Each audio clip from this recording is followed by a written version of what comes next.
Dám to aj na zadné, keby ste chceli. Jasné, idem tam. 428. Čiže vám majú volať, alebo je to niekomu určené? Som tu správne? Že by náhodou. Zmyslom tohto projektu je veľmi jednoduché pomáhať. 30 km som spravil zatiaľ. Predané, máme 500 eur. Je to dôležité preto, aby ľudia sa o tom dozvedeli, že možno takto cez nás, ktorí sme verejne známejší, tak sa dostane možno rýchlejšie do povedomia. Když je první, tak to by mohlo být aspoň za kilo, ne? My si dáme taký spoločný. No. Celkom sa nám darilo. Priznávam, že ma zlomili a dnes som tu, aby som to bicyklovanie určite vyskúšala na vlastnej koži. Tak mlynské divy.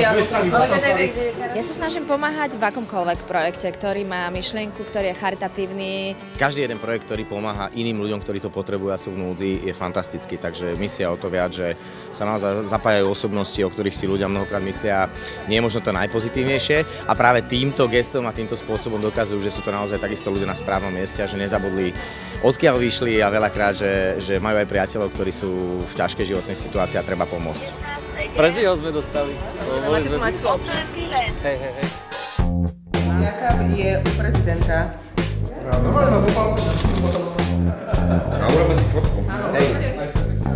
Misia je neprenosný zážitok pre jazdcov. To znamená, že človek, ktorý raz tú misiu absolvoval ako jazdec, má chuť absolvovať ju ďalší krát znova. A to je dôležité, že stále sa nájdú dobrí ľudia, ktorí ak môžu, tak pomôžu. Preto ja vyzývam všetkých tých ľudí, ktorí ešte nepomohli, ešte váhajú, aby sa do toho naplno zapojili. V čom sa tento projekt trošku líši od tých ostatných je tá jeho adresnosť. Že pomáhame konkrétnym ľuďom, o ktorých vedia všetci tí jazdci vlastne odovzdať ako keby kus seba tým spôsobom.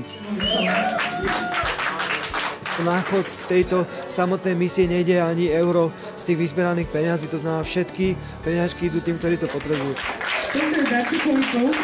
Pomoc pre nás je veľmi dôležitá, aby mohla moja dcera počuť. Tak potrebujem, aby moja dcera mala kvalitné aparátiky. Tak veľmi som rada, že mohli pomôcť mojej malej dcere. Páči sa ti?